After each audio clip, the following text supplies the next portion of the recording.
মোহতারাম, কবরের পাশে যখন আমরা দাঁড়াই তখন কবরের মৃত ব্যক্তি কি আমাদের বুঝতে পারে? হ্যালো বন্ধুরা, চলে আসলাম নতুন আর একটা রিয়াকশান ভিডিও নিয়ে।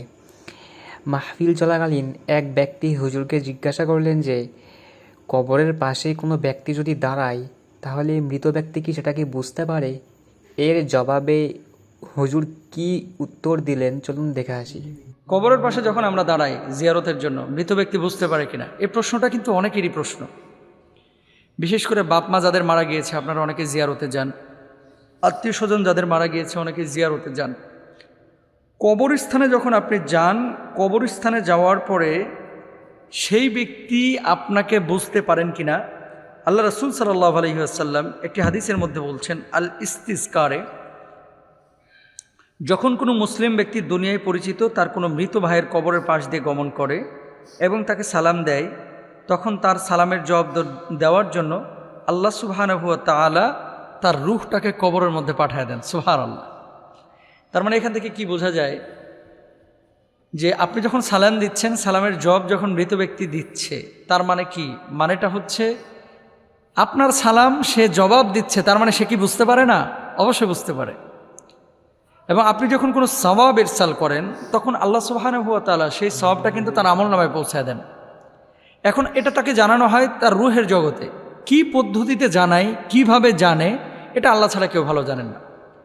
তো যখন কবরের পাশে আপনারা যাবেন, আব্দুল্লাহ ইবনে আব্বাস রাদিয়াল্লাহু তাআলা আনহু থেকে বর্ণিত, আল্লাহ রাসূল সাল্লাল্লাহু আলাইহি ওয়াসাল্লাম মদিনার কবরবাসীর পাশ দিয়ে যাওয়ার সময় একটা দোয়া তিনি নিয়মিত পড়তেন। কি?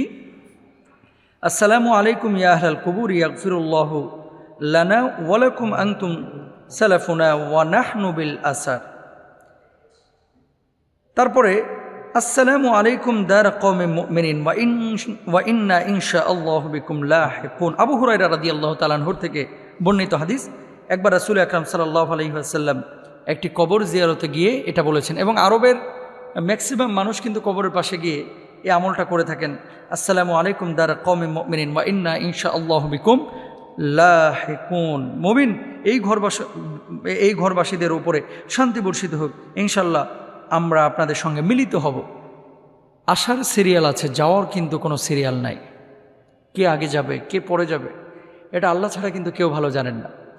দেখেন, আপনি যখন কারো কবরের পাশে যাবেন জিয়ারতের জন্য, ওই ব্যক্তি তার রূহটা যখন বুঝবে যে আমার কাছের মানুষটা এই কবরের পাশে এসেছে, আমার সন্তান আমার কবরের পাশে এসেছে, তখন কিন্তু সে খুশি হবে, তার রূহটা খুশি হবে।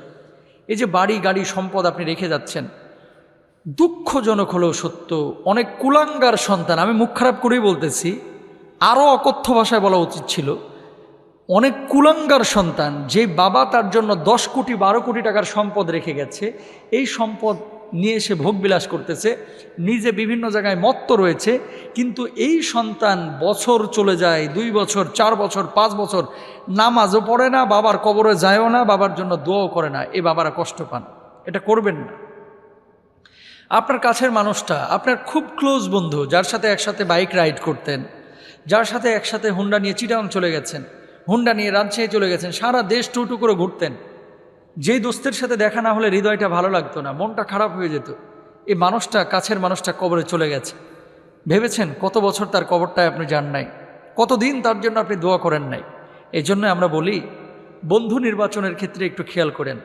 শুধুমাত্র টাকা দেখে বন্ধুত্ব করেন না, চেহারাটা দেখে বন্ধুত্ব করেন না, সূরত দেখে বন্ধুত্ব করেন না, বরং বন্ধুত্ব করবেন কি দেখে? দিন দেখে। অরজুলানে তাহাব্বা ফিল্লাহি ইজতামা আলাইহি ওয়া তাফাররাকা আলাইহি। ওই দুইজনের বন্ধুত্ব যাদের ভালোবাসাটা আল্লাহর জন্য, যাদের বিচ্ছিন্নতা আল্লাহর জন্য। বিশ্বাস করেন, এরকম কোনো বন্ধু যদি পৃথিবীর বুকে আপনারা পান, আপনি মারা যাওয়ার পরে এই বন্ধু আপনার জন্য নামাজের পরে কাঁদবে, আপনি মারা যাওয়ার পরে এই বন্ধু আপনার জন্য তাহাজ্জুদ পড়বে, আপনি মারা যাওয়ার পরে এই বন্ধু আপনার জন্য আল্লাহর কাছে বলবে, আল্লাহ আমার প্রিয় মানুষটাকে তুমি জান্নাতে ভালো রেখো, আল্লাহ তার গুনাহগুলো তুমি মাফ করে দিও, আল্লাহ সে তো বুঝে নাই, অনেক পাপ করেছে, আল্লাহ আমি গুনাহগার, আমিও পাপ করেছি, আল্লাহ আমাদেরকে মাফ করে দাও। সুতরাং বন্ধু নির্বাচনের ক্ষেত্রে এগুলো আপনারা খেয়াল করবেন। আর কবরস্থানের জিয়ারতের জন্য আপনারা কেন যান না? অনেকে তো কবর জিয়ারত এটাকে একটা নাথিং বিষয় মনে করে। শুনেন, সাহাবী রিদওয়ানুল্লাহি আনহুম আজমাইন কবর জিয়ারত এই জন্য করতেন, আল্লাহ রসুল সাল্লাল্লাহু আলাইহি ওয়াসাল্লাম বলছেন কবর জিয়ারত এই জন্য তোমরা করো, কারণ কবরের পাশে যত যাবেন আপনি আপনার পরিচয়টা তত বেশি খুঁজে পাবেন। কেমন?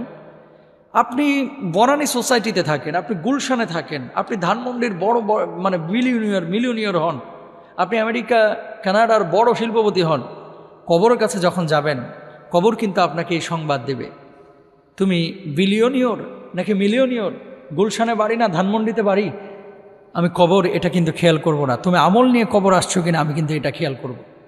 সুতরাং কবরের জিন্দেগি বড় ভয়ানক জিন্দেগি। নিজের পরিচয় জানার জন্য, নিজের আত্মম্বরিতা, নিজের আত্ম অহংকার, দাম্ভিকতা এগুলোকে ধ্বংস করার জন্য নিজে বারবার কবরস্থানে যাবেন, আত্মীয়দের কবরে বসে যাবেন। এই পৃথিবীতে অসংখ্য লিডার ছিল যাদের হুঙ্কারে গোটা এলাকা থরথর করে কেঁপেছে, যাদের হুঙ্কারে প্রশাসন পর্যন্ত ভয় পেয়ে গেছে, যাদের হুঙ্কারে দেশের মানুষ ভয় পেয়ে গেছে, আজকে নিথর দেহে কবরে পড়ে আছে। অনেকের লাশটা পর্যন্ত নয়, মাটি খেয়ে ফেলছে, অনেকের হাড্ডিগুলো পর্যন্ত পোকায় খেয়ে ফেলছে, অনেকের মেরুদণ্ডের হাড্ডিটা পর্যন্ত কবরস্থানে আজকে অবশিষ্ট নাই। কোথায় গেল দাম্ভিকতা? কোথায় গেল সেই হুঙ্কার? কোথায় গেল সেই আত্মহংকার? নাই, চলে গেছে। তো প্রিয় ভাইরা আমার, যে কথাটি বলছিলাম, কবরস্থানে যাবেন জিয়ারতের জন্য, কবরস্থানে দাঁড়াবেন, মানুষ যারা আপনার কাছ থেকে চলে গেছে যে এই প্রিয় মানুষটার জন্য দোয়া করবেন। এবং রাসূল আকরাম সাল্লাল্লাহু আলাইহি ওয়াসাল্লাম বলছেন কি দেখেন, 3টা কাজে তোমরা খুব দ্রুতই সম্পন্ন করবা, এগুলোতে তোমরা দেরি করবা না। 1 নম্বর, যখন ইদা সল্লাত ওয়াক্তাহা, যখন নামাজের সময় হয়ে যায় তখন তোমরা নামাজটা পড়ে ফেলো। 2 নম্বর, যখন মৃত ব্যক্তির জানাজা উপস্থিত হবে তখন তোমরা দাফন কাফনটা সম্পন্ন করে ফেলবে, দেরি করবে না। 3 নম্বর, কোনো অবিবাহিতা মেয়ে যখন ঘরের মধ্যে থাকবে তার বিয়ে শাদী দিতে তোমরা দেরি করবা না। এবং এই কাজগুলো যদি আপনি করতে পারেন, আল্লাহ রাসূল সাল্লাল্লাহু আলাইহি ওয়াসাল্লাম বলছেন যে এই কাজগুলো করলে আল্লাহ সুবহানাহু ওয়া তাআলা তাকে উত্তম জাযা দেবেন। জাযা কি?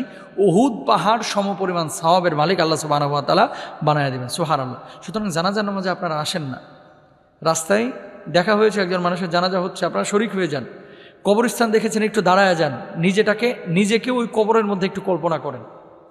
যখন কোনো কবর দেখবেন তখন কবরের পাশে দাঁড়ায় একটু নিজেকে কবরের মধ্যে কল্পনা করেন যে আমাকেও একদিন যাইতে হবে। যখন একজনের মৃত্যু দেখবেন ওই মৃত্যু লাশের পাশে নিজেকে একটু কল্পনা করেন যে আমাকেও এই 4 পায়া পালকিতে একদিন উঠতে হবে, আমাকেও 3.5 হাত কেবিন এই কবরের মধ্যে ঢুকতে হবে, আমারও জীবনের পরিসমাপ্তি ঘটবে, জীবন প্রদীপ একদিন আমারও নিভে যাবে। আল্লাহ তাআলা আমাদের সবাইকে বোঝার তৌফিক দান করুন। তো বন্ধুরা, আজকের ভিডিওটি এই পর্যন্তই। ভিডিওটি কেমন লাগলো তা অবশ্যই কমেন্টে জানাবেন, এবং আমাদের চ্যানেলে যদি নতুন হয়ে থাকেন তো চ্যানেলটিকে সাবস্ক্রাইব করে আমাদের পাশে থাকবেন।